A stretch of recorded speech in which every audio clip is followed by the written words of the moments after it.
आज हम क्या करेंगे, आज हम देखेंगे, अभी तक हमने सारे टूल्स चेकआउट मार लिए थे, ठीक है। लास्ट एपिसोड में हमने टाइपोग्राफी देखा था। नाउ इस पार्ट में मैं आपके लिए फाइल स्टार्ट करूंगा और फाइल में हम ये सारी चीज़ें देखेंगे करके, जितनी आपके लिए बेसिकली ज़रूरी होंगी वो सब करेंगे, ठीक है। तो चलिए स्टार्ट करते हैं फाइल से। तो फाइल जो कंटेंट है उसमें क्या है, फाइल में आप बहुत सारी चीज़ें देखते हैं, न्यू, ओपन, इन सबको हम एक एक करके इस्तेमाल करके देखेंगे, ठीक है। क्योंकि मैं इन सबको इसलिए इस्तेमाल कर रहा हूँ क्योंकि मैं बेसिकली बहुत बेसिक से स्टार्ट किया है, तो किसी के लिए भी ये उतना ही उपयोगी है। अगर आप पहले से ये सब चीज़ें जानते हैं तो कोई इशू नहीं है, लेकिन जो बिल्कुल ही नए स्टार्टअप्स में लोग इसको स्टार्ट करने वाले हैं उनके लिए ज़रूरी है ये। तो मेरी पहली क्लास फाइल के बारे में थी जिसमें मैंने डिटेल में बात की थी, तो आज मैं इसके बारे में ज़्यादा डिटेल में बात नहीं करूँगा। आपके लिए इसको मेरी पहली क्लास देखनी ज़रूरी है, फर्स्ट क्लास को देखिए आप, उसमें आपको इसके अंदर सारी चीज़ों के बारे में पता चल जाएगा। तो फाइल के अंदर सबसे पहला न्यू है। न्यू क्या करता है आपको, न्यू आपको इंट्रोडक्शन देता है कि आप Illustrator, Photoshop, in design, Corel Draw, what ever, जहाँ भी आप सिचुएशन देखेंगे न्यू में जाएंगे तो आपको वो डॉक्यूमेंट सेटअप दिखाएगा जहाँ पर आप काम करते हैं, ठीक है। तो आइए पहले स्टार्ट करते हैं रिसेंट से। रिसेंट वो चीज़ होती है जहाँ पर आपने लास्ट कुछ फाइलों पे काम किया होता है, वो दिखाता है। सेव्ड में आप जितने भी फाइलें आपने सेव करी होंगी वो इस पार्ट में दिखाएगा। यहाँ सबसे ज़रूरी है फ़ोटोज़, क्योंकि आप एडिटिंग के सॉफ्टवेयर पे काम कर रहे हैं, तो अगर आपको फ़ोटोज़ चाहिए होती हैं लैंडस्केप या पोर्ट्रेट मोड, और जैसे के अंदर आप पासपोर्ट साइज़ और एनवेलप साइज़ और इस सब चीज़ों की बात करते हैं, तो आपको यहाँ जाना होगा। मैंने आपको पहले कहा इसके बारे में मैं डिटेल में बात कर चुका हूँ पहली क्लास में, तो उसे जाके आप देखेंगे तो आपको आइडिया हो जाएगा, ठीक है। मैंने बहुत डिटेल में बात की है हर चीज़ के बारे में। प्रिंट एक और पार्ट है जिसमें आप अलग अलग चीज़ें प्रिंट आउट उसके लिए बनाते हैं, डिज़ाइंस के लिए, इनका प्रिंट आउट निकलवाना होता है, तो वहाँ से आपको यहाँ पर चीज़ें मिल जाएंगी। तो जब हम किसी भी तरह के डिज़ाइनिंग प्रोसेस को करेंगे तो हम प्रिंट वाले पार्ट से चूज़ करेंगे। इसकी कवायद इतने वितरी ध्यान रखनी है आपको कि अगर आपको कुछ चीज़ प्रिंट होनी है तो आप कृपया इस चीज़ में से चीज़ें चुनें, क्योंकि ये CMYK को सपोर्ट करता है और CMYK के प्रिंट को सपोर्ट करता है। आर्ट एंड इलस्ट्रेशंस में क्या था, आर्ट एंड इलस्ट्रेशन भी आप जाएंगे तो वहाँ डिटेल में है कि अगर आप आर्टिस्ट हैं और कोई कुछ बनाना चाहते हैं, ठीक है, तो कोई कैरेक्टर, कोई डिज़ाइन, कोई इलस्ट्रेशंस, तो आप यहाँ पर इस तरह के चूज़ कर सकते हैं डॉक्यूमेंट्स, ठीक है। तो ये पोस्टर साइज़ है, ये आपका 2000 बाई 2000 का स्क्वायरिश पिक्सल, 1000, ठीक है, 920, 1080, 720, तो ये सारी चीज़ें आप आर्ट एंड स्टेशन से पिक कर सकते हैं मैनुअल ड्राइंग के लिए। अगर आप वेब पे काम कर रहे हैं तो वेब के लिए आपको मिलेगा इस तरह के साइजेस, ठीक है, तो ये आप पिक कर सकते हैं, देख सकते हैं 72 ppi, ये सब PPI और इन सब की बात मैंने उसमें बहुत डिटेल में करी है। आप UI UX पे काम कर रहे हैं तो आप इस वाले पार्ट को चूज़ करेंगे, देख सकते हैं आप, यहाँ पर वॉचेस भी हैं, यहाँ पर टैब भी है, मोबाइल भी है, हर तरह का आपको बेसिक डॉक्यूमेंट सेटअप मिलता है। एंड्रॉयड भी है, आईफोन भी है, ठीक है ना, आईपैड भी हैं, तो ये सारी चीज़ें आपको मिलती हैं। तो अगर आप इन सब चीज़ों में से किसी पे भी काम कर रहे हैं तो यहाँ से चूज़ करें डॉक्यूमेंट का सेटअप। और लास्ट आपका फिल्म्स एंड वीडियोस, आप एडिटिंग करते हैं तो आप चाहते हैं कि यहाँ की कोई फिल्म एडिटिंग वाले पार्ट में आपको सपोर्ट करे, तो आपको इन बेस मॉडल्स पे काम करना है ताकि ये वहाँ पे जाके तो आप 4K, 8K, फुल HD, ठीक है, इस पे आप ये काम कर सकते हैं। इसके अलावा मैंने उसमें आप जाएंगे तो इन पे भी बहुत डिटेलिंग मैंने बात की है, तो यहाँ पर मैं इनको छोड़ रहा हूँ, ठीक है। यहाँ आप नाम पता ले सकते हैं, यहाँ से आप अपना यूनिट सिस्टम चेंज कर सकते हैं, ओरिएंटेशन देख सकते हैं, ठीक है, बैकग्राउंड आपको किस कलर का चाहिए वो कलर चूज़ कर सकते हैं, और बस। तो ये सारी बेसिक चीज़ें आपको चुननी है, जैसे आप चुनेंगे और वैसे ही आप चूज़ करेंगे एंड क्रिएट करेंगे तो आपको मिल जाएगा आपका बेसिक सेटअप। इससे पहले जो मैं काम करता था उसके अलावा भी आपको एक बेसिक सेटअप मिल सकता है। तो सबसे पहला काम आपने देखा फाइल में न्यू, ओपन, जो भी आप फाइलों पे काम कर रहे हैं उन फाइलों को ओपन करने के लिए हम ओपन का इस्तेमाल करते हैं। ओपन करेंगे, यहाँ से हम चूज़ करेंगे और यहाँ से करेंगे ओपन, तो आप नया फाइल ओपन कर लेंगे। जो भी आप फाइल ओपन करेंगे वहाँ पर बैकग्राउंड होता है, डबल क्लिक कीजिए, बैकग्राउंड खोलिए ताकि आप इन पे काम कर सकें अपने हिसाब से। इसके अलावा आपका ब्राउज टू ब्रिज है। ब्राउज टू ब्रिज एक इम्पॉर्टेंट पार्ट है। अभी आपके लिए सिर्फ इतना है कि जैसे आपको फ़ाइल खोजने के लिए कुछ इस चीज़ का इस्तेमाल करना है, तो एक तरह का कंटेनर है जो एज अ ब्रिज काम करता है दूसरे सॉफ्टवेयर्स में चीज़ों को देखना, और इस सॉफ्टवेयर में यानी फोटोशॉप जिस चीज़ को सपोर्ट करता है उसके अंदर चीज़ों को खोल लेना इनबिल्ट। कैसे, देखिए क्लिक किया मैंने। इस चीज़ के लिए आपको ध्यान रखना है कि आपको सॉफ्टवेयर के साथ साथ ब्रिज भी डाउनलोड करना है और उसको इंस्टॉल करना है, और इसी तरीके से आपको ये मिलेगा। ठीक है, तो देखिए जैसे मैंने इसे खोला, ये एक अजीब सा सेटअप आपके सामने मिल गया। तो इसमें सेटअप की मैं छोटी मोटी बातें कर लूँ आपके सामने। ये आपके सामने आपका डेस्कटॉप का पार्ट है, दिस पीसी। ठीक है, दिस पीसी पे क्लिक करूँगा तो मेरे को मेरे सेटअप्स मिल जाएंगे जहाँ जहाँ मुझे जाना है। डेस्कटॉप पे क्लिक करूँगा तो डेस्कटॉप के सारे आइटम्स हैं, डॉक्यूमेंट के सारे आइटम्स। ठीक है, तो ये सारी चीज़ें आपको मिल जाएंगी। तो मैं डेस्कटॉप पे हूँ। इसके अलावा क्या है कि आपको क्या चाहिए वो आप यहाँ से ढूंढेंगे। तो जैसे मैंने यहाँ पर क्लिक किया तो देखिए जिस भी तरह की चीज़ होगी वो चीज़ आपको यहाँ दिखेगी, चाहे वो स्टिल हो, मूविंग हो, जेपीजी हो, किसी भी तरह की फाइल वो आपको पता चल जाएगी। ठीक है, कैसे, जब आप क्लिक करेंगे देखिए यहाँ पर आपको दिख रहा है ये प्रीव्यू मॉडल है। इसका प्रीव्यू में क्लिक करूँगा, देखिए यहाँ पर तो एक्चुअली में एक वीडियो थी ये देखिए। ठीक है, तो ये वीडियो, अब मान लीजिए कि कोई किसी ऐसी जगह पे आप बिना ब्रिज के जाते हैं तो आप देख नहीं पाएंगे आपकी फ़ाइल का नाम क्या है, वो आपको बहुत अजीब सा आइकन्स दिखाएंगे जिसमें आपको पता नहीं चलता है। तो ब्रिज का एक फ़ायदा ये है कि आप व्यू कर सकते हैं इसको प्रॉपर तरीके से। तो यहाँ मैंने ये देखा। इसके अलावा आपके पास मेटा डेटा है। मेटा डेटा का मतलब क्या होता है, इन्फॉर्मेशन रिगार्डिंग फाइल, इसका नाम क्या है फाइल का, ठीक है, कब बनी, डॉक्यूमेंटेशन टाइप क्या है इसका, कब क्रिएट हुई, कब मॉडिफाई हुई, डायमेंशन कितना है, ये सारी इन्फॉर्मेशन जो आपको लिखित में दिख रही है रिटन, उसको हम कहते हैं। ठीक है, तो ये हो गया आपकी कहानी, ये हो गई आपकी कहानी। तो इसमें हम जिसमें आपको खाली दिख रहे हैं उसमें आप खुद भी ऐड कर सकते हैं चीज़ें। तो मेटा डेटा इन्फॉर्मेशन गैदर करने के लिए भी है और इन्फॉर्मेशन को इनपुट देने के लिए भी है। ठीक है, तो ये एक फ़ायदा है आपका इसमें। यहाँ देखिए क्लिक करूँगा, यहाँ देखिए क्लिक करूँगा, तो जिस भी चीज़ पे क्लिक करूँगा उसका सारा मेटा डेटा, उसका सारा पार्ट मुझे दिखना शुरू हो जाएगा। अगर वो मोशन कंडीशन में है तो आप उसका मोशन देख सकते हैं, अगर आप उसका स्टिल मोड में है तो आप स्टिल देख सकते हैं। ठीक है, इसके अलावा देखिए यहाँ पर आपके पास ए फाइल है वो आपको दिखा देगा। ठीक है, आपके पास ये फाइल है, ये सारी चीज़ें आपको वैसे नहीं दिखती हैं। जैसे देखो यहाँ पर .ai फाइल है, यानी कि इलस्ट्रेटर की फाइल है, मुझे यहाँ साफ साफ दिखेगा। दूसरे सिस्टम में ये PSD फाइल है, PSD फाइल में साफ साफ दिखेगी। ठीक है, तो अब क्या है कि मान लीजिए कि कौन सी चीज़ मेरे फोटोशॉप को सपोर्ट करती है। ठीक है, तो जैसे एक फाइल, ये फ़ोटो ये है, मैं इसको डबल क्लिक करूँगा तो ये जो खुलेगी ये उस एप्रोप्रिएट पार्ट में खुलेगी जिसको ये बिलोंग करती है। तो क्योंकि ये फ़ोटो है और इसको एडिट करना है तो ये कहाँ बिलोंग करेगी, फोटोशॉप में, तो ऑटोमेटिकली फोटोशॉप में खुल जाएगी। अगर यही जादू मैं आपको दिखाऊं ब्राउज द ब्रिज का और PSD फाइल खोलूँगा तो देखिए PSD फाइल भी मेरे को यहीं खुल के मिलेगी, डबल क्लिक। ठीक है, लेकिन मान लीजिए कि आपने यहाँ पर इस्तेमाल किया, मैंने आपको बताया .ai फाइल। ठीक है, तो अभी आपको .ai फाइल दिखी थी, where is my .ai file, .ai file. ठीक है, मैं डबल क्लिक करता हूँ तो अब ये फोटोशॉप पे नहीं खुलेगी, अब ये कहाँ खुलेगी, उस एप्रोप्रिएट सॉफ्टवेयर में जो AI को सपोर्ट करता है, यानी कि इलस्ट्रेटर को सपोर्ट करता है। तो ये रही मेरी इलस्ट्रेटर की फोटो। ठीक है, देख सकते हैं आप, ये बिल्कुल बनाया गया है step by step, and now boom. ठीक, तो आपको समझ में आ गया कि ब्रिज क्यों ज़रूरी है। ब्रिज इसलिए ज़रूरी है कि आपको खोज के चीज़ें देना और एप्रोप्रिएट सॉफ्टवेयर में उसका खुल जाना, ये ब्रिज के साथ अच्छा होता है। तो इन्फॉर्मेशन गैदर कर लिया आपने, ये सब कर लिया। यहाँ आप देख सकते हैं इसको एज अ लाइव कैसे देखना है आपको।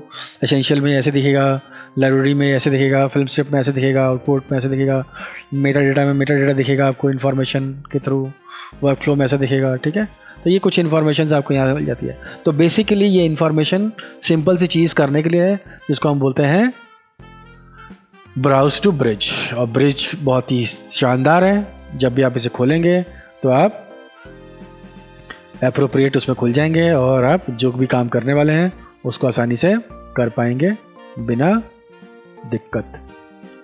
तो चलते हैं फिर ओपन एज में आपके पास क्या मिलेगा कि आप किसी भी तरीके के PSD फाइल को यहाँ ओपन कर सकते हैं तो आपको मिल जाएगा एज ओपन एज। इसके अलावा आपके पास स्मार्ट ऑब्जेक्ट है। स्मार्ट ऑब्जेक्ट का मतलब क्या होता है कि जब भी आप कोई चीज़ खोलेंगे एज अ स्मार्ट ऑब्जेक्ट वो आपको मिलेगा। स्मार्ट ऑब्जेक्ट का मतलब क्या होता है कि देखिए यहाँ छोटा सा आइकन दिखता है आपको, जब मैं इसको कंट्रोल टी करूँगा तो देखिए आइकन क्या दिखा रहा है, डायगोनल में सिलेक्शन दिखा रहा है। मान लीजिए कि मैं इसको कॉपी करता हूँ,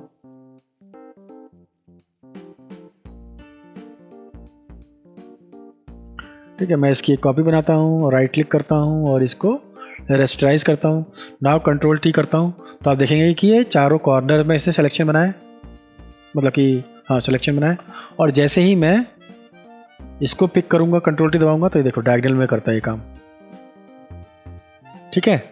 तो ये कुछ बेसिक तरीके हैं जिससे आप स्मार्ट ऑब्जेक्ट में काम कर सकते हैं। स्मार्ट ऑब्जेक्ट आप लाने के बाद भी इसको स्मार्ट ऑब्जेक्ट में बदल सकते हैं, बट कोई इशू नहीं है, आप यहाँ से भी एज ए स्मार्ट ऑब्जेक्ट खोलते हैं। रीसेंट फाइल में क्या होगा, रीसेंट फाइल में आपके पास लास्ट कुछ पिक्चरों पे काम किया गया होगा। अब यहाँ पर कौन सेट करेगा कि ये 1 2 3 4 इतनी फाइलें क्यों दिख रही हैं, ठीक है। तो इसका एक अच्छा तरीका क्या है कि आप जाएँ यहाँ पे और यहाँ पर आपके पास मिलेगा एक प्रेफरेंस जनरल, ये देखिए, ठीक है ना। तो रीसेंट फाइल में आप यहाँ जितने नंबर लिखेंगे वो नंबर आपको मिल जाएगा। मान लीजिए मैंने 100 फाइल लिखी तो क्या ये 100 फाइल सपोर्ट करेगा,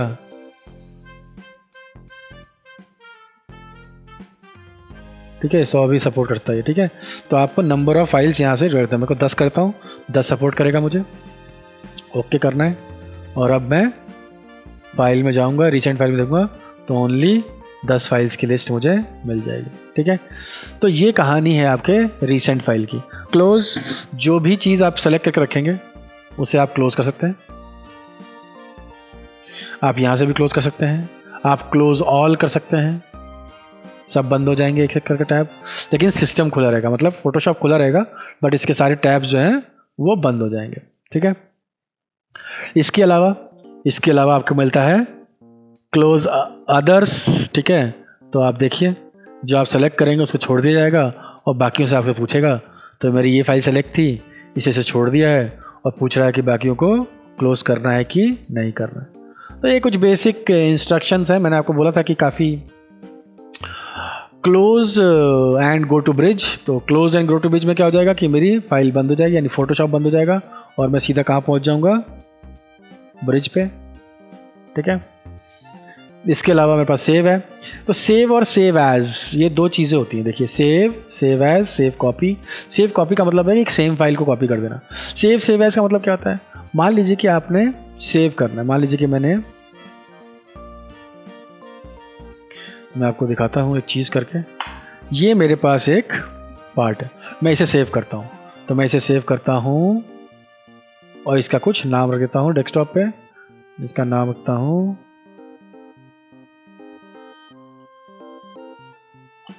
ठीक है, मैंने इसका नाम रखा क्यूब सेव, ओके, ठीक है। नाउ अब क्या हुआ, अब इस क्यूब फाइल को मैं बंद कर देता हूँ। मैं यहाँ जाता हूँ, ओपन मैं डेस्कटॉप पे जाता हूँ और क्यूब को ओपन कर लेता हूँ, ठीक, ये फाइल आ गई। अब मैं क्या करूँगा, अब मैं इसको सेव एज करूँगा। तो मैं यहाँ गया पहले,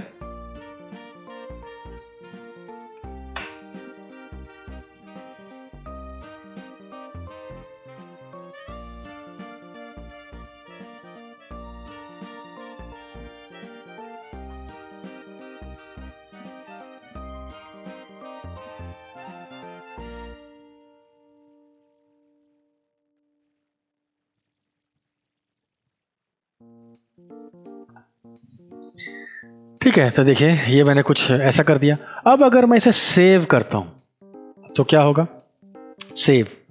अब मैं इसे बंद करता हूं और मैंने इसे दोबारा खोला, क्यूब। तो पहले मेरे पास सिर्फ ये था, अभी ये दोनों चीज़ें उसमें ऐड हो गई, ठीक है। लेकिन अब मैं इसको सेव एज करता हूं। देखिए सेव एज करूंगा तो मैं क्यूब की जगह कर दूंगा क्यूब 01 और सेव। अब देखो क्या होता है, अब मेरे पास दोनों फाइल्स होंगी। तो ये क्यूब 01 है और मेरे पास एक और फाइल सेव है ऑलरेडी, जो है क्यूब नाम से। तो एक फाइल आप देख सकते हैं कैसी है, एक फाइल आप कैसी है। तो सेव का और सेव एज का मतलब क्या हुआ? सेव का मतलब हुआ कि आप कंटिन्यूटी में कोई काम करते जाएंगे तो आपको सिंगल फाइल में ही वो सारे स्टेप बाय स्टेप चीज़ें सेव होती रहेंगी। सेव एज में क्या होगा, हर बार एक नई फाइल बन जाएगी। तो अब ये आपको डिसाइड करना है कि आपको एक ही फाइल में वो सारे काम करना है कि आपको हर बार एक नई फाइल बनानी है। तो सेव और सेव एज का मतलब ये होता है। सेव एज कॉपी, इसी की सेम नाम से देखो एज अ कॉपी सेव हो जाएगी और अब आपको 3 चीज़ें मिल जाएंगी। तो मेरे को सेव, सेव एज और सेव एज कॉपी, ये देखिए save as copy. Save as copy में बिल्कुल सिमिलर, कोई अंतर नहीं मिलेगा आपको, ठीक है ना। तो बस इसकी एक कॉपी वो बना के दे देगा आपको। रिवर्ट, रिवर्ट का मतलब क्या होता है? देखिए अब सेव और सेव एज कॉपी वाला रिवर्ट देखते हैं यहाँ पर, ठीक है। कहानी में ट्विस्ट क्या है कि मैं इन सबको बंद करता हूँ वापस से, ठीक है। देखिए यहाँ रिवर्ट कब काम करता है, जब तक आपने फाइल को सेव नहीं किया हो तब तक रिवर्ट आप पे काम करेगा, ठीक है। लाइक मैं यहाँ पर क्या कर रहा हूँ, मैं यहाँ पर एक सेव करता हूँ, ठीक है। यहाँ करता हूँ कंट्रोल सी कंट्रोल वी, एक मैंने इसको सेव कर लिया, ठीक। नाउ अब मैं क्या करूँगा, अब मैं जाता हूँ अपने आर्ट हिस्ट्री ब्रश टूल पे और ठीक है, और यहाँ पर मैंने ये गुल खिला लिया अपने हिस्ट्री ब्रश टूल, ठीक है। Art history brush tool, history brush tool. अब ये सब करने के बाद क्या होगा, अब मुझे लगता है अब मैंने फाइल सेव नहीं करनी है, मैं सबको ऐसे छोड़ दूंगा। मुझे लगता है यार गलती हो गई है तो मुझे इसे ठीक करना है मुझे। तब आप आएंगे फाइल रिवर्ट। रिवर्ट क्या करेगा, जो भी कुछ होगा आपको लास्ट प्रीवियस आपने जो भी सेव किया होगा वहाँ पर ले जाके आपको छोड़ देगा, ठीक है। मान लीजिए कि आपने ब्रशिंग कर दी, कुछ फालतू काम कर दिया, ठीक है, और अब आप जो है लगता है कि गलत हो गया तो क्या करेंगे आप, रिवर्ट। तो सब कुछ ठीक करके आपको आपके लास्ट सेव ऑप्शन तक छोड़ देगा। तो रिवर्ट का मतलब होता है वहीं पहुंच जाना जहां से आपने स्टार्ट किया था। एक्सपोर्ट, अब देखिए अब इससे पहले कि हम चीज़ों के बारे में बात करें, एक्सपोर्ट में हमें कुछ चीज़ों के बारे में डिस्कशन करने का मौका मिलेगा। तो चलिए वापस चलते हैं और आप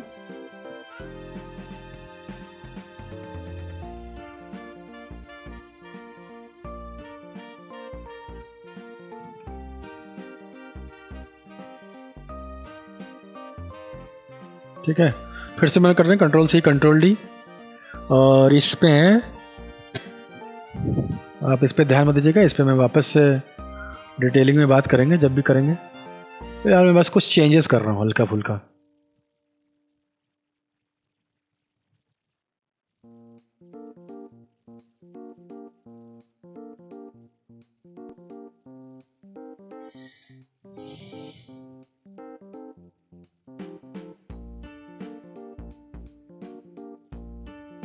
ठीक है, तो ये कहानी में ट्विस्ट है, ये एक अलग पार्ट है, ये एक अलग पार्ट है।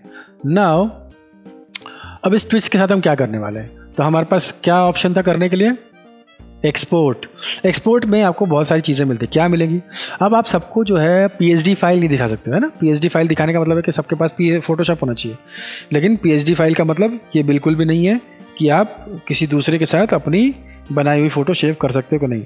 उसके लिए आपको क्या करना पड़ेगा, उसके लिए आपको करना पड़ेगा कि आप जाके इसे चेक करें।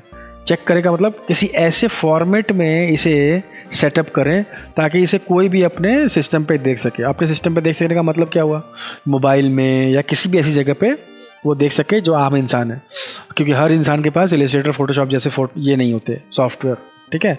तो इससे बचने के लिए हमें आउटपुट निकालना पड़ता है। तो आउटपुट में कहाँ से मिलेगा आपको, एक्सपोर्ट। सबसे पहले चलिए क्विक में क्या मिलेगा, क्विक एक्सपोर्ट में आपको मिलेगा पीएनजी। तो देखिए पीएनजी का मतलब क्या होता है, चलिए यहाँ पीएनजी में करते हैं, ठीक है। मैंने इसका नाम रख लिया PNG 01। पीएनजी का मतलब होता है बैकग्राउंड का ना होना। सेव करता हूं मैं, ठीक है, पीएनजी फाइल सेव हो गई। अब मुझे कैसे पता चलेगा कि पीएनजी फाइल सेव हो गई है, चलिए मैं यहाँ पर एक और काम करता हूँ, ठीक है। नाउ उसी फाइल को वापस लेके आऊँगा। तो कैसे लेके आऊँगा? तो ओपन भी कर सकता हूँ मैं, लेकिन मैं लेके आऊँगा प्लेस एम्बेडेड। इसके बारे में आपको डिटेल में बताऊँगा। और ये देखिए मेरे पास एक फ़ाइल सेव करी है मैंने। क्या ये PNG है? जी हाँ, ये PNG है। ठीक है, अब गड़बड़ क्या हो गया देखते हैं इसको ओपन करके। ओपन, ठीक है। अब इस PNG का मतलब क्या होता है कि मुझे ये फाइल चाहिए थी, वो चाहिए थी सिर्फ शक्ल, और ये नहीं आई शक्ल, ये क्या आ गया? पूरी फ़ोटो आ गई। यानी कि मैंने कुछ गड़बड़ की है। क्या गड़बड़ किया मैंने? अब यहाँ चलते हैं, यहाँ डबल क्लिक करते हैं, इसे बंद करते हैं। ना सब कुछ बंद करने के बाद ये मुझे सेव करना है। अब जो आपको ये चेकर बॉक्स दिख रहा है, इस चेकर बॉक्स का मतलब क्या है? ये है ट्रांसपेरेंसी। नाउ अभी मैं इसको वापस से क्या करूँगा? एक्सपोर्ट, क्विक एक्सपोर्ट, और वापस से इसको PNG में सेव करूँगा। मैं कर दूँगा रिप्लेस। ओके, नाउ चलते हैं। अब मैं वापस से इस फाइल को लेके आता हूँ, place embedded, go through my picture, और ये देखिए, ठीक है, क्लिक किया मैंने, ये नीचे आ गई पिक्चर, इसको ऊपर लेके आया। ये देखिए, दिख रहा है आपको? तो PNG का मतलब समझाने का मतलब क्या था कि PNG का मतलब होता है कि आपका जो आसपास का बैकग्राउंड है वो नहीं आता। आप इसे कहीं भी यूज़ कर सकते हैं एज अ खाली जगह। तो अगर आपको बैकग्राउंड नहीं चाहिए तो आपको PNG में सेव करना है। तो सेकंड पार्ट क्या है आपके पास? सेकंड पार्ट है यहाँ पर एक्सपोर्ट में, एक्सपोर्ट एज में आइए, और बेसिकली यहाँ मिलेंगे आपको वो तीनों चीज़ें जो कि वेब को सपोर्ट करती है। क्या क्या? PNG, JPG, GIF। PNG का मतलब होता है जिसमें बैकग्राउंड नहीं होती। JPG का मतलब होता है जिसमें बैकग्राउंड होती है। देखिए इसका बैकग्राउंड, मान लीजिए कि मैंने इसके पीछे का ऑन नहीं किया होता ये, ठीक है, मैंने सब कुछ ऑफ कर दिया, तो क्या अभी भी ये बैकग्राउंड बनाएगा? तो बिल्कुल ये आपके लिए एक नया बैकग्राउंड बनाएगा अगर आपने इसे JPG में सेव करने की कोशिश करी, जैसे मैंने यहाँ JPG में। तो देखिए क्या करेगा वो, उसने ऑटोमेटिकली आपके लिए एक बैकग्राउंड तैयार कर दिया। तो ये आप ध्यान रखिएगा कि जब भी आप JPG में यूज़ करेंगे तो बैकग्राउंड आपके पास होगा, PNG में बैकग्राउंड नहीं होगा। ये इसका क्वालिटी है, ठीक है। यहाँ से आप हाइट और डेप्थ स्केलिंग कर सकते हैं, ठीक है, कितना आपको मैटर चाहिए, कितना बड़ा छोटा चाहिए, ये सारी चीज़ें आप यहाँ पर कर सकते हैं। मैं एक्सपोर्ट करता हूँ और फिर से चलता हूँ डेस्कटॉप पे। वापस से मैं अपने PNG में था ना, तो मैंने वापस से 02 करता हूँ, ये JPG है। और अब बच गया मेरे पास क्या? GIF एनिमेशन सपोर्ट करता है। तो मैं एनिमेशन के बारे में डिटेल में बाद में बात करूँगा, बस यहाँ आपको दिखाने के लिए मैं एक चीज़ यूज़ करता हूँ। क्या करूँगा मैं यूज़ करूँगा आपके सामने एक छोटी सी चीज़, ठीक है। नाउ मैं बोलता हूँ इसको Ctrl+CV, चला गया मैं यहाँ पे, ठीक है। अब इसके अंदर मुझे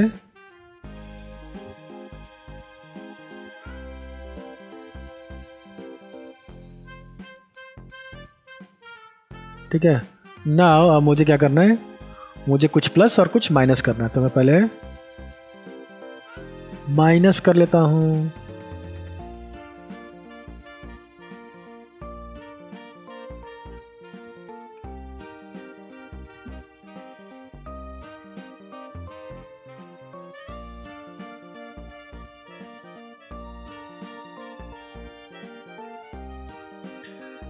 ठीक। ये मैंने माइनस कर लिया, ये मैंने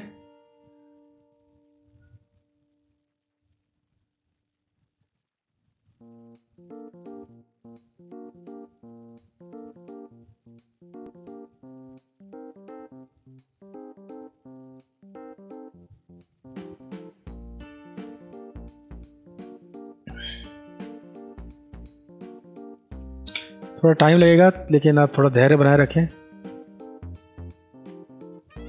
कभी कभी दिमाग में कुछ ऐसी चीज़ें आती हैं जो कि मुझे लगता है मुझे कर लेना चाहिए, तो मैं कर लेता हूँ, ठीक है। मैं इसको क्या करूँगा, डिलीट,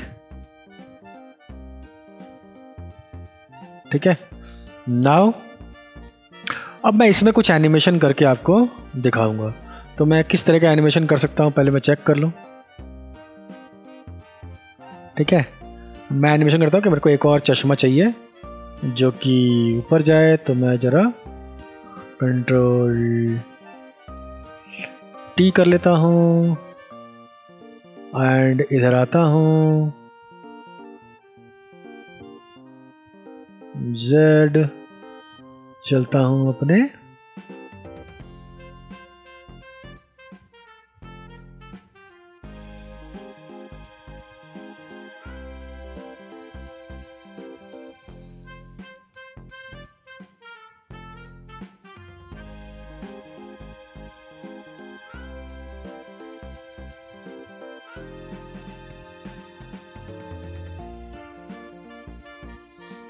ठीक है, कुछ नहीं करूँगा मैं, सिंपल मैं इसे ले जाके ऊपर रख दूँगा। तो एक फ्रेम ये हो गया, ठीक है, और मैं कॉपी करता हूँ इस फ्रेम का एक और, क्यों कर रहा हूँ मैं कॉपी, यहाँ ले जाकर रखता हूँ इसको।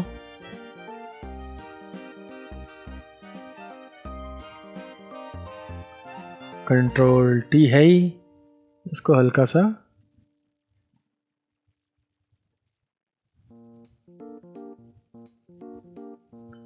व्हाटएवर, नहीं मैं इसको ऐसे नहीं करना चाहता हूँ, मैं इसको यहाँ लेके आना चाहता हूँ और इसको यहाँ कर देना चाहता हूँ, कुछ ऐसा, ठीक है।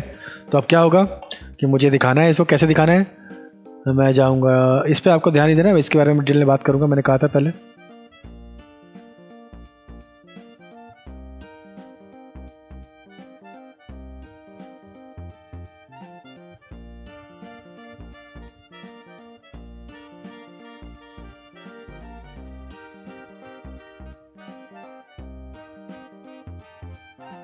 ठीक है, तो ये कुछ ऐसा आएगा। मैं चाहूँ तो इसको नीचे आते हुए दिखा सकता हूँ, तो मैं एक और काम करता हूँ, मैं इसे डिलीट कर देता हूँ, 2-3 पार्ट में ले आता हूँ, ठीक है। तो इसे वापस जाता हूँ, इसको वापस करता हूँ,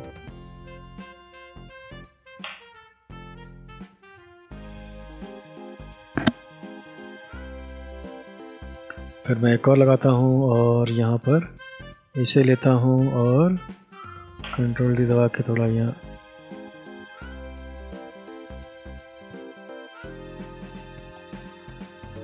नाउ थर्ड पार्ट में इसको हटा के इसको रखता हूँ और वापस से कंट्रोल टी करता हूँ और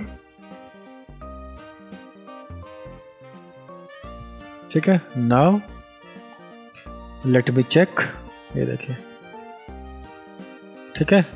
तो मैं इसको रिवर्स भी कर सकता हूँ यहाँ पे, ये सब चीज़ें बाद में करूँगा। अब मेरे को क्या दिखाना है, ये दिखाना है मुझे, प्ले करूँगा, ठीक है। अब यहाँ पे देखिए क्या आ रहा है, तो मुझे वापस से इसका टाइमलाइन खोलना पड़ेगा और सिर्फ इस पे ना दिखाते हुए मुझे ये सब पे ऑन करना पड़ेगा, ठीक है। अब प्ले करता हूँ मैं, ठीक है। नाउ अब क्या है, अब ये मुझे देखेगा कैसे, तो देखिए अब 2 तरह की चीज़ें, ये बनाने के पीछे इतना मैंने जो मेहनत करी उस पर पीछे आपको 2 चीज़ें दिखाऊंगा। यहाँ सबसे पहले जाऊंगा और करूँगा एक्सपोर्ट एज GIF, ठीक है। तो GIF का नाम फिर से मैं एक्सपोर्ट, वही सेम नाम रखूँगा, Sam_03 GIF, ठीक। तो देखते हैं कि क्या मुझे एनिमेशन सपोर्ट कर रहा है वो।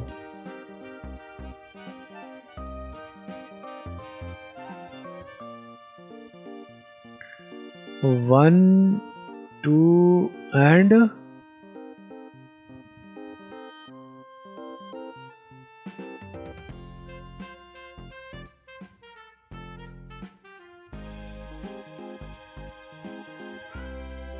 ठीक है, हो गया है, JPG हो गया था, ये मेरा PNG हो गया था, JPG हो गया था, ये PNG हो गया था। और तो यहाँ क्लिक करता हूँ, डबल क्लिक,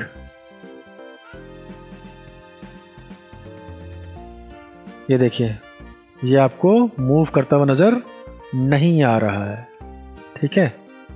कहीं प्ले का साइन वगैरह भी नहीं है, ठीक है। नाउ अब चलते हैं वापस से, तो ये अब कैसे दिखेगा आपको, तो आप एक्सपोर्ट एज में ना करके एक्सपोर्ट में ही जाना है आपको, लेकिन यहाँ नहीं जाके आपको क्या करना है, तो आपको जाना है एक्सपोर्ट में, इस बार वेब लेगेसी में, ठीक है। यहाँ जाके आपने क्या करना है, चुनना है GIF, ये नाम है मेरा, यहाँ पर मैं GIF चुनूँगा, ठीक है। ये इसके कलर सेटअप्स हैं, ये सब चीज़ें यहाँ पर मैं प्ले कर सकता हूँ, तो आपको दिखेगा नहीं, मैं थोड़ा प्रीव्यू सेटअप इसका छोटा करता हूँ, ये देखिए दिख रहा है, तो मैंने प्रीव्यू कर लिया, ये मुझे कहाँ दिखेगा, यहाँ दिखेगा, ये देखिए, ठीक है, किसी भी सर्च इंजन में। तो अब मैं यहाँ से जाऊँगा और इस बार सेव के डेस्कटॉप पे SM04 कर दूंगा इसे, ठीक है। यहाँ मुझे इमेज ओनली और HTML दिखेगा, तो मुझे इमेज ओनली चाहिए, ठीक है, और इसको कर दूंगा मैं सेव एंड नाउ डन, ठीक है। अब चलते हैं और देखिए कि ये मेरा 4 नंबर है, डबल क्लिक, ये देखिए, तो ये वाला डबल क्लिक पे काम नहीं कर रहा है, लेकिन ये वाला डबल क्लिक पे काम कर रहा है। तो एक्सपोर्ट में अगर आप GIF इस्तेमाल कर रहे हैं, तो एक्सपोर्ट में लेगेसी वाले पार्ट में जाके आप इसको बना सकते हैं, इस चीज़ का आपको ध्यान रखना है। तो समझ में आया आपको कि आपको अगर किसी को दिखाना है फोटोशॉप पे किए हुए काम का आउटपुट, तो आपको एक्सपोर्ट में जाना है और इस्तेमाल करना है ये तीनों चीज़ें। ये तीनों चीज़ें नेट को सपोर्ट करती हैं, यानी कि वेब को, PNG, JPG और GIF, ठीक है। तो ये आउटपुट आपके काम आएगा। इसके अलावा यहाँ पर एक्सपोर्ट प्रेफरेंसेस हैं, सेव फॉर वेब है, ये भी सेम कंडीशन में काम करता है। सेव फॉर वेब लेगेसी ये पुराने टाइम में काम करता था जब CS और चलता था, CC में काफ़ी टाइम तक चला, लेकिन बाद में इन्होंने हटा दिया इसको यहाँ पे, ठीक है। इसके अलावा एक और सॉफ्टवेयर है एरो, उसके अंदर अगर कोई फाइलें जानी है तो आप को एक्सपोर्ट करते हो। तो बहुत सारी चीज़ों के लिए यहाँ पर पार्ट्स बने हुए हैं। फिलहाल आपके लिए ज़रूरी है सबसे export as search Adobe stock. तो अब हर चीज़ के साथ जो है आपको, क्योंकि पिक्चर चाहिए होती है एडिटिंग के लिए, तो आप इस पर क्लिक करेंगे तो आप चले जाएंगे एडोब स्टॉक पे, ठीक है। तो ये एडोब का खुद का अपना सिस्टम है, या कुछ चीज़ें आपको फ्री, कुछ चीज़ें आपको पेड मिलती हैं। अगर आपको लगता है कि फ्री चीज़ से आपका काम चल रहा है तो कृपया यहाँ से डाउनलोड कीजिए और काम कीजिए, एडिटिंग कीजिए उस फोटो पे। प्लेस एम्बेडेड और प्लेस लिंक का मतलब क्या होता है, देखिए किसी भी चीज़ को इंपोर्ट करने के लिए आपको यहाँ इंपोर्ट नहीं दिखता है, तो यहाँ का कमांड क्या होता है, इंपोर्ट की जगह हम प्लेस का इस्तेमाल करते हैं। तो प्लेस एम्बेडेड, कोई भी बाहर की चीज़ लेके आनी है मुझे, जैसे यहाँ पर लेके आनी है, ठीक है। तो ये मेरे को यहाँ खुल के आ गया है, मैं खाली ओके करूँगा, ये वापस अपनी जगह पे आ जाएगा, डन।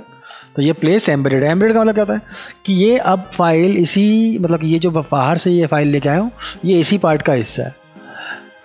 यही सेम काम मैं प्लेस लिंक में लेके आऊँगा तो क्या होगा, देखिए अगर मैं प्लेस लिंक में लेके आता हूँ इसे, ठीक है, तो ये लिंक में आती है फाइल। अब लिंक और एम्बेडेड का फ़ायदा क्या है, आइए दिखाते हैं आपको लिंक और एम्बेडेड का फ़ायदा क्या है। ये देखिए दो फाइलें आई हैं, ये है कवर पेज और ये है, ठीक है। अगर मैंने इन दोनों फाइलों को, अब मैं क्या करता हूँ, देखिए एक फाइल मेरी ये है, दूसरी फाइल मेरी ये है, ठीक है। Ctrl+X, मैं इसे सेव करता हूँ कहीं जाके,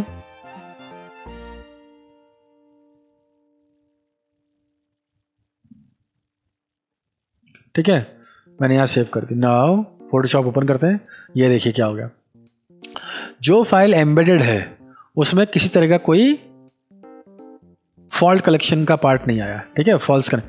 लेकिन जो भी एम्बेडेड की जगह लिंक थी उसमें क्या आ गया, ये लाल कलर की लाइन। तो लाल कलर का एक्सक्लेमेशन का मतलब क्या है कि अब ये फाइल जो है वहाँ पर नहीं है जहाँ पहले थी, जिससे उसको रिकॉल नहीं कर पा रहा वो, ठीक है। तो अब ये रिकॉल कब कर पाएगा, जब मैं वापस से इस फाइल को, या तो मैं यहाँ डबल क्लिक करूँ, ठीक है, और उसे बताऊँ कि वो फाइल कहाँ है। देखिए मैं जाता हूँ वापस से और बताता हूँ कि ये फाइल यहाँ है, तो अब देखिए वो हट जाएगी फाइल। लेकिन इसके अंदर अभी भी ये देखिए। तो अब मैं क्या करना पड़ेगा, तो मुझे जाना पड़ेगा वापस से कहाँ, सेम जगह पे, और यहाँ से वापस से दोनों फाइलें कट और यहाँ पर पेस्ट। ठीक है, अब देखिए क्या होगा। अब मैं दोबारा रिकॉल करूँगा फाइल को, देखिए ठीक होगी फाइल, ये अपनी जगह पे वापस आ गया। तो इसका वो रेड कलर का जो क्वेश्चन मार्क था वो खत्म हो गया, यानी कि लिंक ऑब्जेक्ट उसको मिल गया काम करने के लिए। तो कहने का मतलब ये था कि एम्बेडेड और लिंक का मतलब क्या होता है।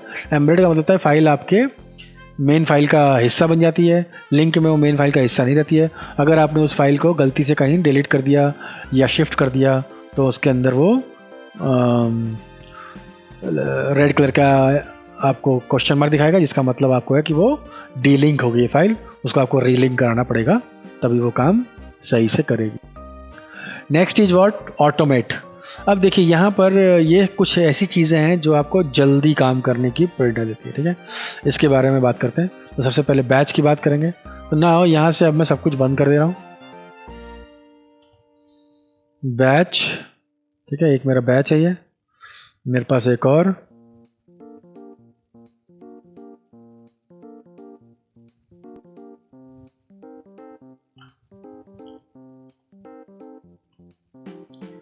ठीक है। तो मेरे पास दो चीज़ें हैं, एक है ये और एक है ये, बैच,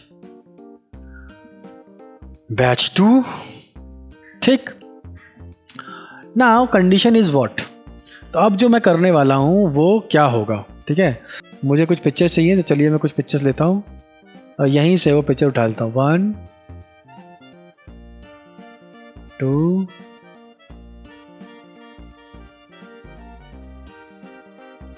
3,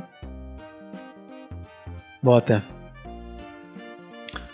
ठीक है, ये कॉपी करता हूँ मैं और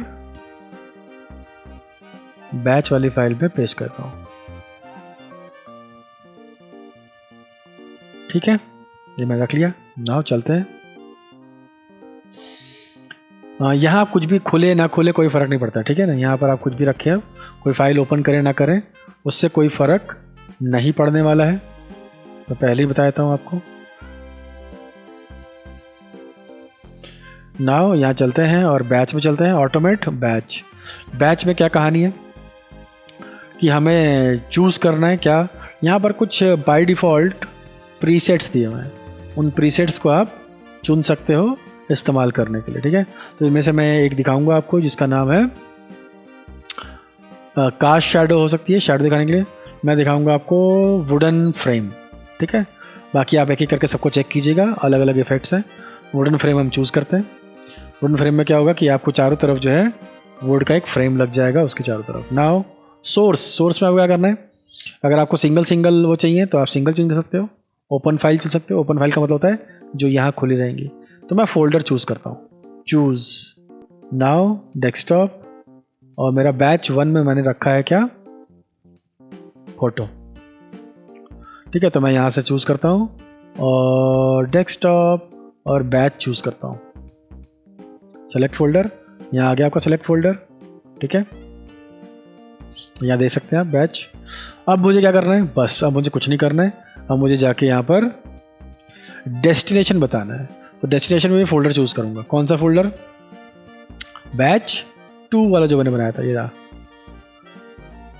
तो मेरा क्वेश्चन बैच 1 से उठाएगा, मेरे फोटोज़ को बैच 1 से उठाएगा और बैच 2 में सेव कर देगा क्या, वुडन फ्रेम लगा के आंसर। ओके, पहली बार मुझसे पूछा आपसे, कंटिन्यू करेंगे आप।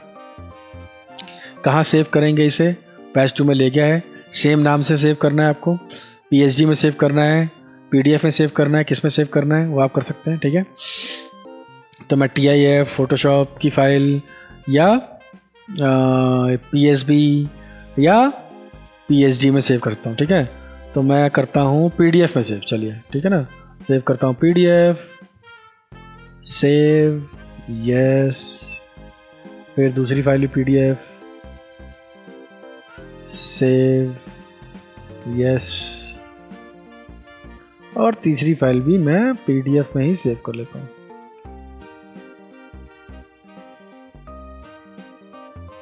ठीक है, आपने देखा कितनी जल्दी मेरी बैच 1 और बैच 2 में फाइल सेव हो गई।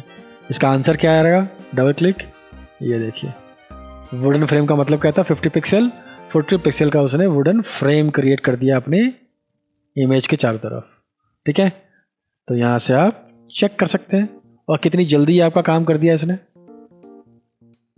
तो ये कुछ तो तरीके आपको अभी दिख रहे हैं, ये इंस्टेंट काम करने के लिए जल्दी जल्दी आप ये काम कर सकते हैं। तो पहला हमने देखा क्या था? बैच। किसमें? ऑटोमेट में बैच। फिर है पीडीएफ। तो आप किसी भी चीज़ को पीडीएफ बनाना है तो आप पीडीएफ बना सकते हैं। मैं इन 3 फाइलों को ब्राउज करता हूँ, उन्हीं 3 फाइलों को मैं पीडीएफ बनाऊंगा जो मैंने बैच में रखे हुए हैं। तो चलते हैं बैच में, ये मैंने तीनों सेलेक्ट कर लिए, ओपन कर लिए। आप नंबर ऑफ़ फाइल्स बढ़ा सकते हैं। ठीक है, यहाँ पर मैं क्लिक करता हूँ, ओपन ऐड फाइल करूँगा तो यहाँ की फाइलें भी अगर खुली होंगी तो उसमें ऐड हो जाएंगी। ठीक है, ये आपके पास मल्टीपल प्रेजेंटेशन है।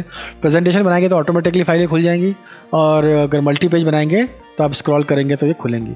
इसके अंदर आप क्या क्या चाहते हैं, फाइल का नाम चाहते हैं, टाइटल चाहते हैं, जो भी चीज़ आप चाहते हैं इसको चेक कर देंगे तो वो सारी चीज़ें दिखाएगा। नहीं चेक करेंगे तो वो सारी चीज़ें नहीं दिखाएगा। साइज़ आप रख सकते हैं फॉन्ट का। ओके, ठीक है, सेम काम कर रहा हूँ मैं।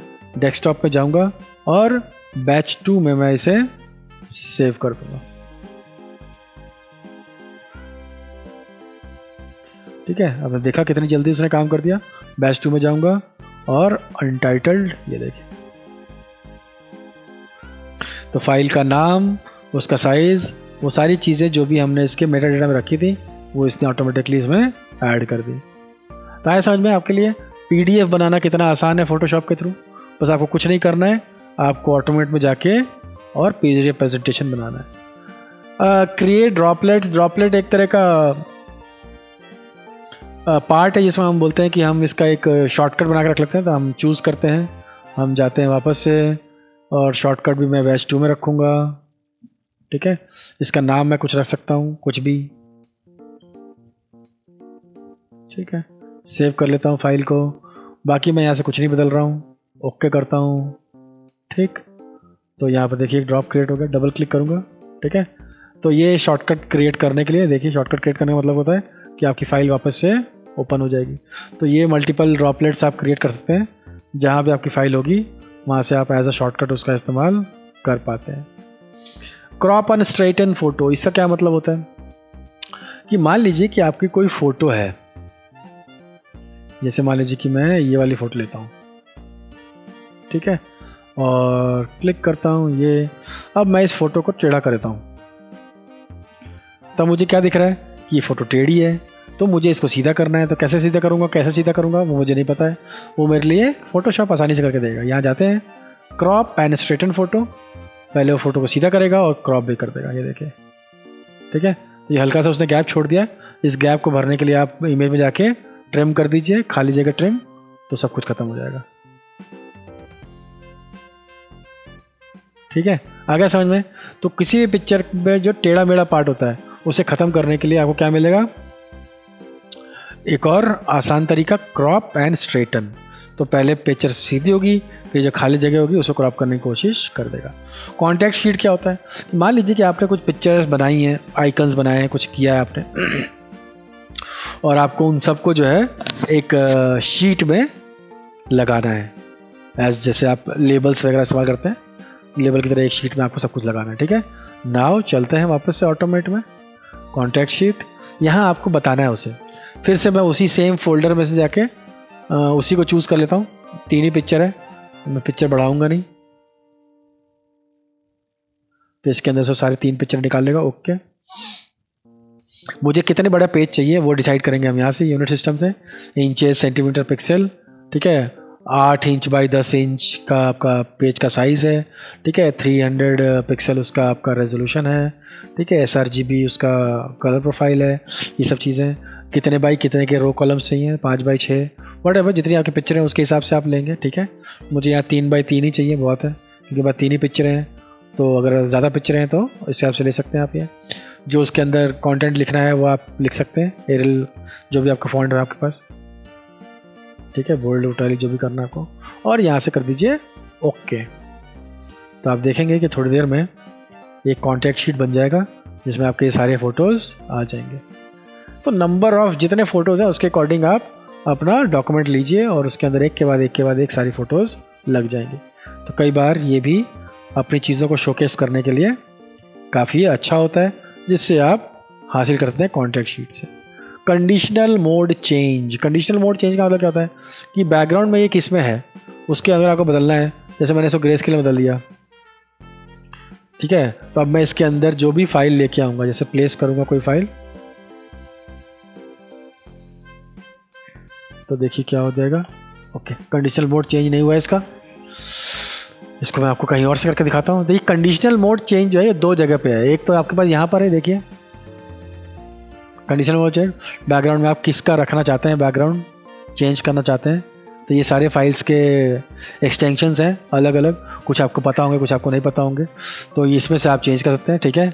मैं यहाँ से नहीं बदलता हूँ, मैं ज़्यादातर इमेज में मोड से चेंज करता हूँ। देखिए यहाँ ग्रे स्केल करूँगा तो सब कुछ ग्रे स्केल हो जाएगा। यहाँ से अगर मैं कोई पिक्चर लेके आऊँगा तो इसके अंदर अब कोई भी पिक्चर आएगी वो भी ब्लैक एंड वाइट आएगी। तो इस तरीके से आप कंडीशनल मोड चेंज का मतलब होता है कि आप चेंजेस कर पाते हैं। किस चीज़ को लेके चेंजेस करना है आपको,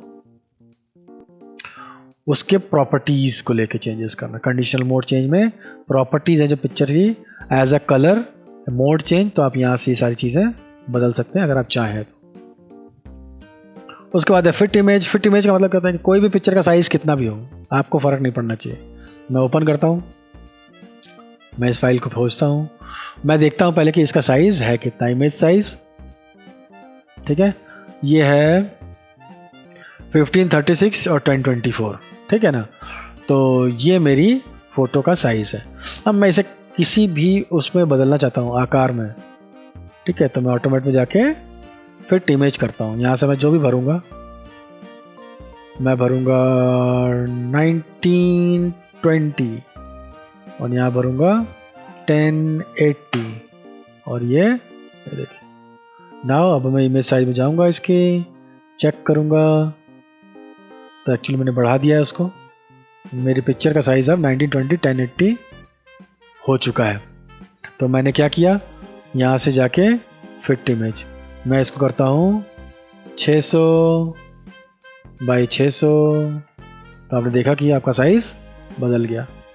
तो ये कुछ एक और पार्ट है जिसमें आप पिक्चर को अपने मुताबिक कितना भी बड़ा छोटा कर सकते हैं, बस डायमेंशन का ध्यान रखिएगा। वैसे तो ज़बरदस्ती आप कर ही सकते हैं।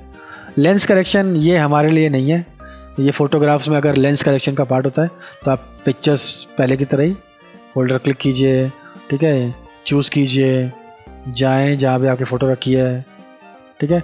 इसमें लेंस करेक्शन की कोई उम्मीद है नहीं, तो आप यहाँ से चूज़ कर सकते हैं पिक्चर और आप उसका कौन सा पार्ट चाहते हैं, जेपीजी पीएनजी, वो चूज़ कर सकते हैं आप, ठीक है। ऐड करके कहाँ रखना चाहते हैं तो वही सेम मैं जाऊँगा और बैच में डाल दूँगा इसे, ठीक है।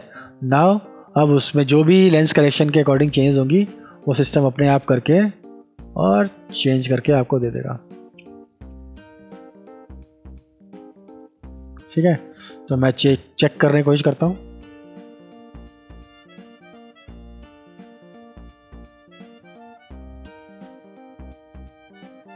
ठीक है ना, तो देख सकते हैं आप। तो हर पिक्चर दो दो पार्ट में होगी क्योंकि एक लेंस करेक्शन को ठीक किया उसने और दूसरी आपकी ओरिजिनल पिक्चर थी।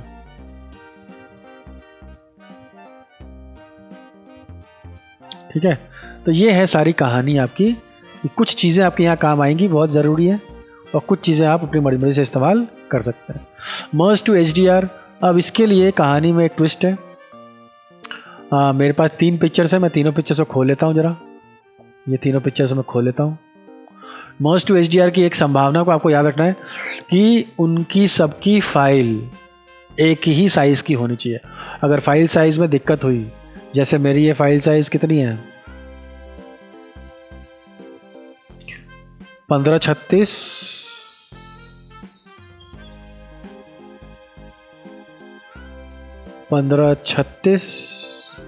और 1536, ठीक है।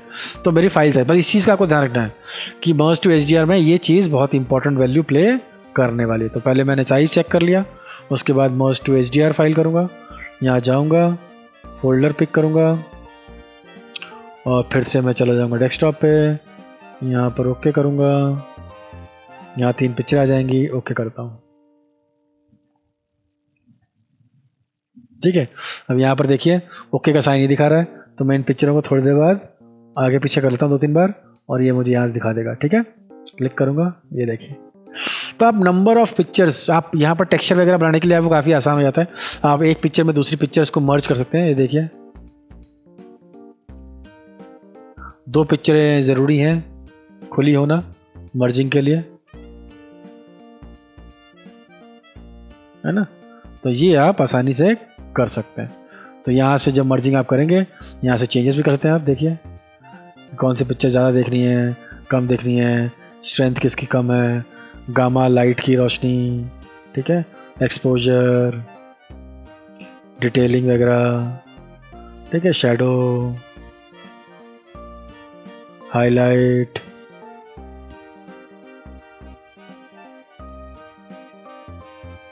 वाइब्रेंस, सैचुरेशन, ठीक है। तो ये सारी चीज़ें आप आसानी से कर पाते हैं। तो ये था मर्ज टू HDR।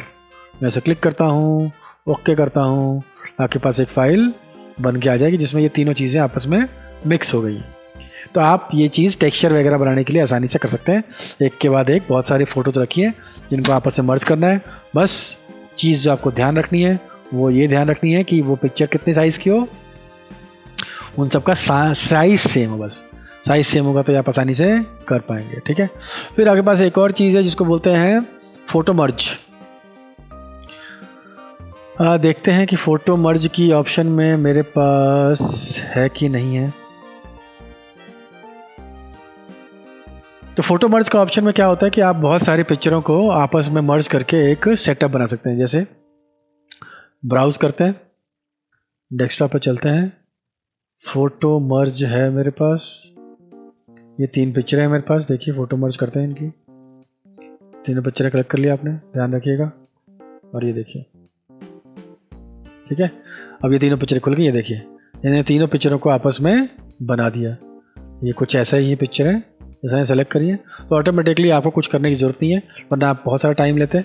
ये पिक्चर बनने के बाद ये फुल एंड फाइनल रिपोर्ट है आपकी। आप क्या कर सकते हैं, आप जाके इसको क्रॉप कर लीजिए,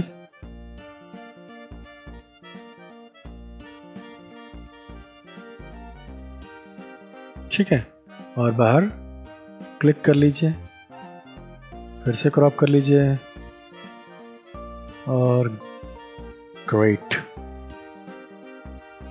ठीक है ना। तो ये बन गया आपको। तो उसके अंदर जो आपको क्वेश्चन था वो क्या था,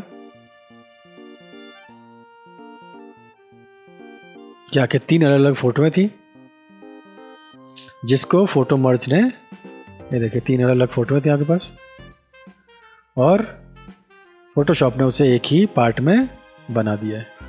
तो ये कुछ ऑप्शंस हैं जिसके लिए ऑटोमेट का पार्ट यूज़ करना आपके लिए फ़ायदेमंद हो सकता है। ठीक है, ये सारे के सारे मैंने आपको समझा दिए। जनरली सिस्टम में हम लोग प्लेस कमांड का इस्तेमाल करते हैं, लेकिन इंपोर्ट में आपको वीडियो फ्रेम्स ला सकते हैं आप यहाँ पर। ठीक है, फाइल की इन्फॉर्मेशन जो भी आपने फाइल लिखी है उसकी सारी इन्फॉर्मेशन यहाँ पर डाल सकते हैं। ठीक है, तो ये सारी इन्फॉर्मेशन, कुछ इन्फॉर्मेशन आपको बाय डिफ़ॉल्ट मिल जाएगी, कुछ इन्फॉर्मेशन आप खुद भी प्लेस कर सकते हैं। तो ये मेटा डेटा का पार्ट है। प्रिंट, आप यहाँ से प्रिंट का कमांड देते हैं, यहाँ लगिए आइए, आपका प्रिंटर जुड़ा होना चाहिए, बस आप यहाँ सीधा प्रिंट का कमांड दे दीजिए और आपका ये एज अ प्रिंट आउट निकल जाएगा। प्रिंट एक कॉपी, सेम चीज़। और last but not the least, आज की क्लास यहीं रखते हैं। तो आगे मैं एग्जिट दबाऊंगा तो मैं पूरे के पूरे फोटोशॉप से बाहर आ जाऊंगा, तो मैं ये लास्ट में करूंगा। तो इस क्लास में हमने फाइल के ऑलमोस्ट सारे पार्ट देखे जो हमारे बेसिक में हमारे लिए ज़रूरी है। ठीक है, फ्यूचर में हम एडिट पढ़ेंगे, तो पढ़िए, पढ़ाइए, ज्ञान बढ़ाइए और एग्जिट हो जाइए। तो फोटोशॉप के इस क्लास में आपके लिए इतना ही। आगे आपसे मिलते हैं नेक्स्ट क्लास में कोई नई चीज़ों के साथ। तब तक पढ़िए, पढ़ाइए, ज्ञान बढ़ाइए।